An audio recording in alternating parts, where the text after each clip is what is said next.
Welcome back to Next Gen Console Watch 2020, where we track all the news and rumors on the PlayStation 5 and Xbox Series X and their games. I'm Damon Hatfield, and as always, I'm joined by Ryan McCaffrey, host of IGN's Xbox podcast, Podcast Unlocked. Hey, Damon. Hello. And Jonathan Dornbush, host of IGN's PlayStation podcast, Podcast Beyond. Hey there, Damon. And we've got a very special show this week because both of my co-hosts each went hands-on with a highly anticipated upcoming game. Ryan has gotten to play a few hours of Cyberpunk 2077, and Jonathan has played Marvel's Avengers. With the Night City Wire so fresh in our memory, let's begin with Cyberpunk this week. Ryan, first of all, tell us what part of Cyberpunk have you gotten to play? So it was the first 4 hours, straight from the character creator right into the beginning of the game. Now you have 3 different, basically backstories, origin stories that you choose, which actually determine physically where in Night City or outside it that you start. Miranda Sanchez also got to play. She chose the nomad lifestyle, which actually does start you outside of town in the Badlands. I went ahead, since we had kind of decided up front, like you do this one, I'll do this one, so that we could have a little bit of a different experience. I chose the corporate life. So I was sort of already entwined at the Arasaka Corporation, downtown Night City. So I'm up in a skyscraper. That's where your story begins. And so it was the first 4 hours, and it was just it just scratching the surface. I know that term gets overused, but there is clearly so much going on in this game that I barely got to tap into anything, but I did nevertheless learn a lot. Okay, so what was your first impression? Would you say you enjoyed playing Cyberpunk 2077? Very much. Yeah, this game, it has the potential to be very, very special, I think. I'm not going to sit here and hyperbolically say, it's the best thing ever. We don't know that yet. I did see some things that I wasn't super thrilled about, but hopefully things that are going to get cleaned up between now and launch. But what does definitively seem to be special about this game, far and away above everything else, is the world building. There are so many layers to this game as far as the combat goes, as far as the physical world, like, you know, from the skyscrapers down to the alleys, the like sort of economic, like they're almost just like there's like a society within this game of the people you interact with and where sort of in the world they are socioeconomically positioned, and the way, and that even applies to quests. There are just so many different layers to the quests that it's the world building here is really, really impressive. That's what stood out to me the most. So Jonathan, what was your impression of the Cyberpunk presentation earlier today? Well, I mean, the biggest questions I have for Ryan are what I felt like the Night City Wire did a really great job of giving us a wide view, but then honing in on the brain dance functionality that'll be in the game. But what startles me about this game every time we see it is just how expansive and deep it is. So I was sort of curious, like, what did you spend these 4 hours doing? Because it feels like you could just get lost in the city, or you could follow the quests you want to. How did you balance your time? Ryan, are you still there? I cannot hear Jonathan, unfortunately. Okay. Jonathan was asking for some specifics on how you actually spent your time during those 4 hours. So I stuck to a lot of quests. Miranda intentionally just did focus more on exploration and on wandering around, but I went ahead and sort of just started digging into quests. I'm sort of a completionist in the sense that I get annoyed whenever I have a lot of quests on my quest log. So I started wanting to check them off. So I did some side quests, some little things like going to meet a net runner who's basically like kind of the hacker group of Night City.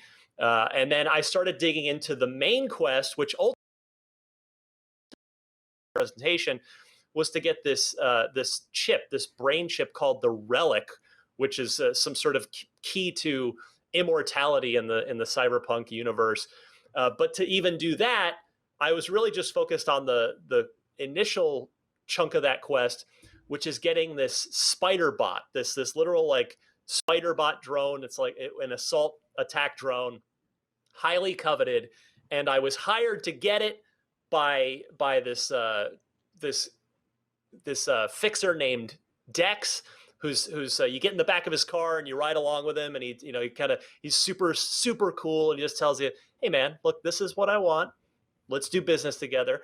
And then you have a number of options and chances along the way to either decide, all right, I'm going to go along with Dex, or maybe I'll go along with this other person from Militech, this woman named Evelyn Parker. Do I want to align with her? She's kind of aggressive, and I don't know if, do I want to stick with him or go with her? And she actually straight up tries to get you to betray Dex and said, just, hey, forget about him. And but I told her, no, I don't really want to end up dead, so I'm gonna not make this side deal with you. But there's all kinds of that stuff, and that's what I'm really eager to dig into more with this game. The new trailer that we saw today really gave me GTA vibes. I know you're a big fan of GTA, Ryan, especially GTA 5. Does this game feel like a Cyberpunk GTA game at all? Boy, I don't know. I don't know if I would quite compare it that way. I mean, GTA you can play it in first person, but it's more of a third person. I guess GTA is more, I feel, about the world. In fact, I feel like even Rockstar would say that. Like that they always Rockstar talks about designing their worlds first and then building the game and the story and the characters around that. And that's not to say that CD Projekt Red hasn't done that here, but I do feel like this is more about you and the custom character you're making, rather than in GTA you're inhabiting this other character with a distinct personality, whether it's Trevor, Michael, Franklin, etc. So I kind of feel it does feel kind of a little more personal. It's not to disparage GTA; it's just a different vibe. So I mean, and you can drive around like you can in GTA. The driving doesn't feel nearly as good as it does in GTA, at least at this point in time. So yeah, I don't know if the comparison is quite fair. What I pointed to in my preview is Deus Ex. I feel like this is like the next generation Deus Ex, and I'm actually specifically referring to Warren Spector's original Deus Ex from 2000, which was just a groundbreaking game at the time. And the more recent ones from Eidos Montreal have been excellent as well. I would say they never quite lived up to the super high bar of the original, but if you kind of think Deus Ex and a couple of steps forward from that, that's what I think is a more of an apt comparison. I see. Well, that's definitely exciting. Did you spend any time with the character creator?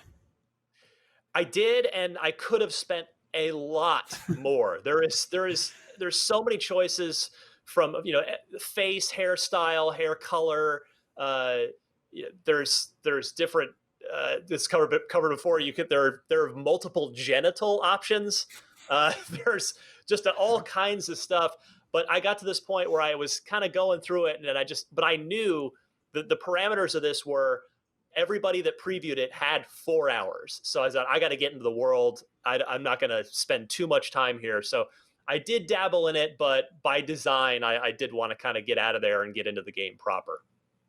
I see. So your preview, it was a timed preview set to 4 hours. So it wasn't like a scripted thing where they were leading you down some missions and then it ended on a big, the E3 trailers always end with a giant boss showing up, then it cuts to black. So it wasn't that sort of situation. Well, it did bizarrely work out to that exact thing where the quest to get the spider bot that I mentioned earlier, I finished it right at the 4 hour mark. I had to fight my way out of a building because of some choices I'd made. There were ways I could have handled it where I could have walked out of this building completely combat free without a scrape on me. But the choices I made led me to have to fight my way out. But I was assisted by some people that I had some help, basically, because of another choice I'd made earlier in the quest. But yeah, it did kind of work out where I finished that up, walked outside of this building with the spider bot, and encountered one of the characters who I dealt with previously. And then it was kind of the end of the day. After that, it looked like I was going to go back to your apartment, and you can sleep then and then start a new day and a new sort of section of the next part of the main quest. So it did kind of conveniently work out in my playtime. Did you get to hang out with Keanu Reeves? Did not. Yeah, I did not see Johnny Really? Silverhand at Wow. all. So we know he's a part of this game, and I feel like we've been told he's a big part of this game, and he may very well be, but he did not appear at all in the 4 hours that I played. Now, maybe you could have played a little differently and mainline stuff, and maybe I could have gotten to him. I'm not sure. I haven't had a chance to read any other outlets previews to see if anybody else got to him if he does show up, but. Yeah, did no Keanu Reeves sightings in the 4 hours I played. Wow. Well, everything that you're saying has me super excited. Cannot wait to play some Cyberpunk 2077 myself. Let's get back on track. Our resident tech expert, Bo Moore, had a chance to sit down with Jason Arnold about how the Series X optimizes games, both new and old. Let's take a look.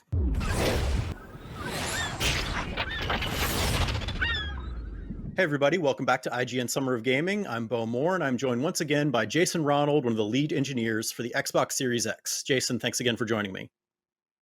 Hey Bo, it's great to be back with you again. So this week we are talking about optimized for Xbox Series X. Jason, just give me a rundown. What exactly does that mean? Sure. So in its simplest form, optimized for Xbox Series X means that a developer has actually designed and built a title to take full advantage of all the power and the capability that we've delivered with Xbox Series X. And we really think about it in two categories of content. First is games that are natively designed and built for Xbox Series X. These are games that are coming to the platform, games like Halo Infinite or Assassin's Creed Valhalla, or even games that are exclusive to generation, such as The Medium or Scorn. And then we also have a series of titles that are actually going back and reopening the game to enhance the game for next generation, such as Gears 5 or Destiny 2, where they're actually going back and doing dedicated engineering work to really tailor the game for the Xbox Series X. For those two examples that you gave, is there really any difference between the games that are built natively for Series X versus those ones that have gone back in and re-optimized? Not really. I mean, ultimately, what it comes down to is how do developers want to take full advantage of the power of Xbox Series X? And for games that were really designed to push those next generation boundaries, a lot of times they make different design decisions or different content decisions to really make sure they're taking full advantage of that. Whereas for titles that have already previously been released on, say, Xbox One, they're really looking at optimization opportunities as opposed to going back and rebuilding the game from scratch. Really just break down for me what it means to be optimized for Series X. What's the main difference between playing a game that has that optimized for Series X tag versus one that doesn't? That's a great question. When we really think about what it means to be optimized for Xbox Series X, we put it in three buckets. So first is titles that are really pushing the visual fidelity further than you've ever seen before. So this might be higher resolution games. This might be more dynamic living worlds, much more vibrant. They might take advantage of something like DirectX ray tracing or one of the many features that are part of DirectX 12 Ultimate, like variable rate shading and mesh shaders, to really push that visual quality bar. The next area is on frame rate. Frame rate is a big thing with this next generation. So some titles will choose to move from, say, 30 frames a second to 60 frames a second. Or maybe they'll even push beyond 60 frames a second and use things like variable refresh rate or be able to go all the way up to 120 frames a second. It's really about providing that ultra high frame rate, low latency experience that players expect. And then the last area is really leaning into the Xbox Velocity architecture and what that can really take advantage. Everything from minimizing load times to being able to actually have much richer, more dynamic, larger open world games. These are all different opportunities that developers can choose from, but it's ultimately up to the developer to really customize and tailor their game to what their players expect. So for all of these different things that you just laid out, is there any sort of actual feature checklist that a game has to meet in order to be considered optimized for Series X? We don't dictate game design. We're really about enabling developers and really empowering them to deliver on their creative vision. So as long as they're designing the game and building the game on the Xbox Series X development platform and really tailoring it to take full advantage of it, we really give the flexibility and the creativity to our partners to really build the best game possible for players. So when you say the Series X is capable of up to 120 FPS, will that be something that we can expect at 4K resolution? So we are up to 120 frames a second with 4K. Some developers will choose to use techniques like dynamic resolution scaling because they want to maintain that rock solid frame rate, and they'll prioritize frame rate over resolution. There's other games that will absolutely deliver 4K at 120 frames a second. So it's about the flexibility and the capability that we put in developers' hands. Just like today, you have some games that say maybe have a performance mode and a visual or an image quality mode.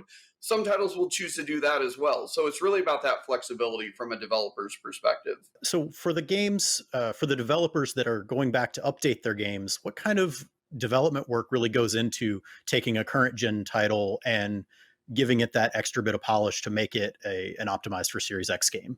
We really designed this to be as easy as possible for developers. And if you look at some of the things that we shared earlier this year, when we worked with a coalition as an example, it took them about 2 weeks to get their existing Gears 5 game up and running on Xbox Series X. And with all the extra power that was available to them, it was very easy for them to start enabling a bunch of features that either they had prototyped initially or maybe that were only possible on the PC.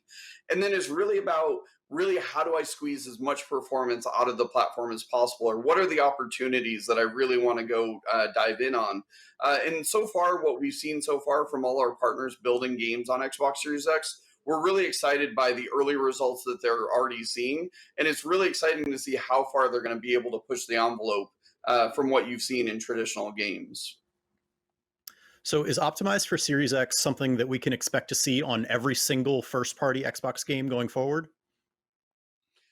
So, as we've said, like all of the Xbox Game Studios games moving forward will work both on Xbox One as well as Xbox Series X. And our first party studios are absolutely pushing the boundaries. And there's some exciting opportunities with, for example, previous games that have already been released, like Gears 5, which we talked about. But I'm really excited when we can start showing some of the things that are happening with Halo Infinite, where they've really designed the game with a lot of the capabilities with Xbox Series X in mind. And we're excited to share more of that later this year. Cool. Well, thank you so much for joining me, Jason. And for more Xbox Series X, keep it right here on IGN.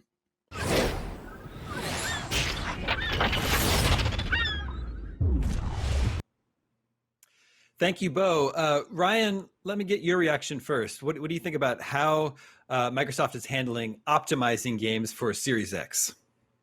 Well, I thought that last question, that there was a good question that Bo asked about, will every first-party game have a Series X optimized version? And Jason Ronald completely, he was Neo in the Matrix, just completely dodging that question. He just, well, Halo Infinite and this one, but refusing to commit to that, which I thought, that was a little bit of a PR answer, which got to call him out on that, because I know you're leaving it in the hands of developers, but really we're not mandating you can't just clearly say every first party game will have a Series X optimized version. Maybe they will, and that was just a bad answer or what, I don't know. But that's what stood out to me in that interview. It's like, wait a second, that was a pretty straightforward question. That's why we're buying, the first party game should have this. What's going on? Right. And Jonathan, what did you make of all that, especially from like a PlayStation standpoint, and how PlayStation is sort of handling, third-party games that are going to be coming to both PS4 and PS5?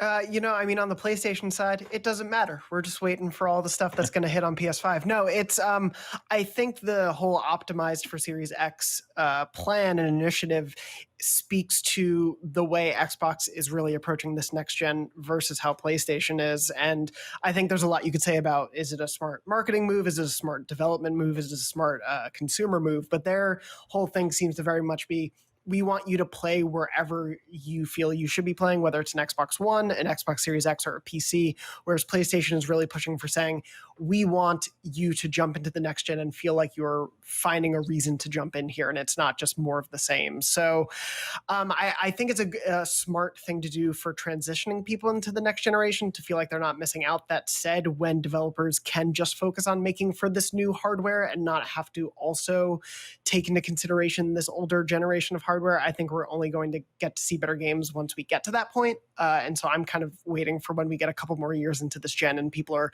just focused on developing for next gen hardware.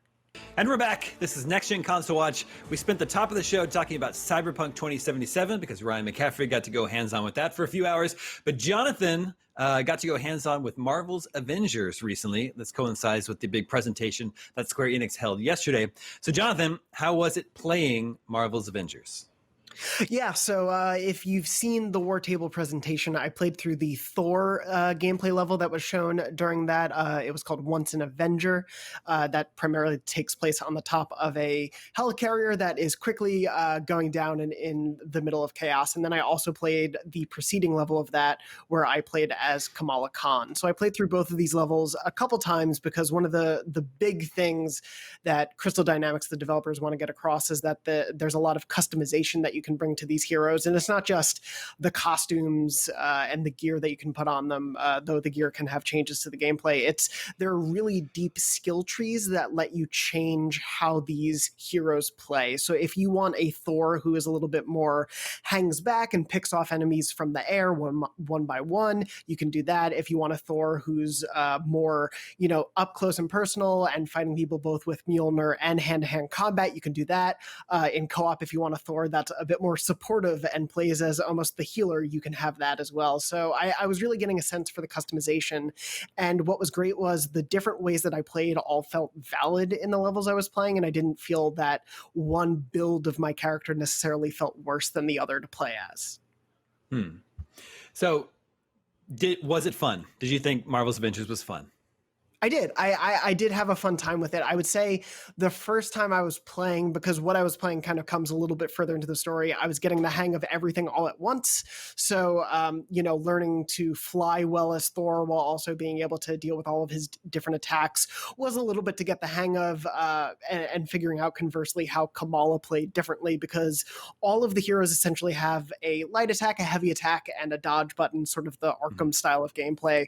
But from there on out, their combos and their moves and all of that you can customize with them changes pretty dramatically. So it does take a little bit to get the hang of how they all play. But once I did, I did start to have a lot of fun. It definitely, you can kind of button mash your way through a level if you want to and just get by like that. But I really enjoyed trying to figure out what skills that made the most sense to use against different enemy types, how they factored in some of the status effects, because one of the cool Marvel touches they've done is, in other games, you can cause status effects like burning and freezing, and there's those in this game too, but they also have PIM particles that you can imbue your attacks with. And so I could attack an enemy, and if I attacked them enough, I could shrink them down to size. And you can even do this, I was told, and I didn't get to experiment with this part, but you can do this with bosses. So, being able to shrink down enemies and then take Kamala's huge hand and slam them against the wall, it felt like it was really taking advantage of the personalities of these characters, and I was having a lot of fun with them as I started to get the hang of all their powers. Ryan, what was your impression of the War Table presentation? It's definitely the game's growing on me. I mean, we've been over, at least on IGN, how I think the initial presentation of this game last year was maybe not its best first step, but the more they show, the more I'm intrigued by. I'm kind of curious to ask Jonathan if does it ultimately feel more like a Batman Arkham game or like Destiny, or is it just a marriage of those two things? I would say, I only had played those two levels, so for the campaign, I can't speak to how large that ends up being. I would say it's probably a mix of the both, because especially the goals here just seem pretty ambitious. Like we know Crystal Dynamics, especially coming off the Tomb Raider games, for these really well-crafted, somewhat open adventure solo campaigns. But the multiplayer, the way they've designed it essentially is the campaign gets you familiar with all of the different characters, and you will go through this structured, authored campaign. And I even got a taste of it. There will be collectibles and hidden secrets to find in the levels and things to actually explore. It's not just, go through a level, combat, scripted scenario, keep moving. There will be areas to explore and things to get a sense of. And then when you feel like you have a hang of that, you can jump in earlier, but the co-op and the Warzone larger environments are really meant to be played and take place after the game. And so there is definitely this marriage of both. And what I'm excited for on that level as a Marvel fan is that opens them up to tell Marvel comics like stories where they can have ongoing story developments and updates to the world and the game in a way that comic books do, but in a way that, we only get maybe twice a year with Marvel MCU movies. Mm-hmm. I think the combat looks fun. I think I have the same concern that I had when the game was first revealed, is that just graphically, it doesn't really seem to be up to par with other recent AAA games in the visuals department. I think all the character designs they seem a little bit like generic versions of these characters, and also in the big cinematics, like when the air carrier crashes into the San Francisco Bay, and then from the Thor level yesterday, I guess it's the Chimera, their big floating airship is about to crash, and they're able to pull it up. It just doesn't feel like it has the weight that big, huge flying machine actually would. It looks a little janky to me. So I guess my question is, when you're actually playing the game, do the graphics hold up to other recent, big AAA video game releases? It felt definitely playing it felt like it looked a lot better than both the War Table presentation and most certainly what we saw after E3. I mean, it doesn't compare, I think, to The Last of Us Part 2 or Ghost of Tsushima from what we've seen of that game, or even, Cyberpunk from what we've seen from that. I do think there is definitely a difference in the graphical fidelity there. But that said, playing through that level, it looked really great to me. Like that whole sequence, what I was impressed by, I think, is that there's a lot of different effects going on all simultaneously between the way the enemies behave, the way the status effects can behave, and the way even, like Thor's thunder and lightning and all of those powers are kind of coming into play. It felt like the game was able to handle all of that very well and was running smoothly when I played it, and felt like there was more of a weight to it, I would say, when I was playing it. That said, that was the end of that level is a bit more of a scripted section, so I don't know when you get into a extended multiplayer scenario if it's going to hold up that way. We're really going to have to wait to see until we get to play those types of missions. Got it. Well, I believe both of these games we're focusing on this week, both Cyberpunk 2077 and Marvel's Avengers, are offering a free upgrade to the next gen version if you buy the PS4 or Xbox One version. That's correct for Cyberpunk, Ryan? Correct. Yes. And that also correct for Marvel's Avengers, Jonathan? Yes, they just confirmed that this week. Yeah. And then do we know about any sort of upgrades at the next gen versions that we should be expecting? On the Cyberpunk side, there was a press release from NVIDIA today about the various ray tracing features that the PC version will have at launch. So I would imagine that's what will make its way to PS5 and Series X whenever we get the next-gen optimized versions for Cyberpunk. Mm-hmm. And what are you expecting for Avengers, Jonathan? So yeah, on the Avengers side, they confirmed the free update on both consoles, and they have said that they are looking to have an enhanced graphical experience. So this was revealed. They both had a press release and a PlayStation blog post, and they said they're aiming to look at targeting a 60 frames per second frame rate mode. So it sounds like, at least for this game, we're going to have some mode options that we can choose from, kind of like we've had on a lot of PS4 games for PS4 Pro. So it'll be sort of choosing, 60 frame per second, dynamic 4K resolution. Some of those options will be in there. It's very exciting stuff this week. We have the results of our poll from last week. Last week, we asked you, what is your favorite PlayStation console design, going from PlayStation 1 all the way up to 5? And the winner, with nearly 31% of the vote, was the PlayStation 4. Maybe that's because that's the current one you've been spending the last recency bias. Yeah, exactly. The PS5, which was just sort of revealed and has been a little bit divisive, was number 2. And then all the way at the bottom, perhaps unsurprisingly, was the PlayStation 3 with only 6.5% of the votes. Of course, that was notoriously a very big, clunky console when it was first released. I would probably pick the PSX, the original PlayStation, but that was number 4. I don't know, Jonathan, which one would you have picked? The PS4 is definitely my favorite. I'm gonna withhold full judgment on the PS5 until we get it in our homes, no matter how big it is. But yeah, I really love the sort of slanted design of the PS4. I think it looks really nice on my entertainment console, and it's sleek and slim and much better than that bulky PS3 we got.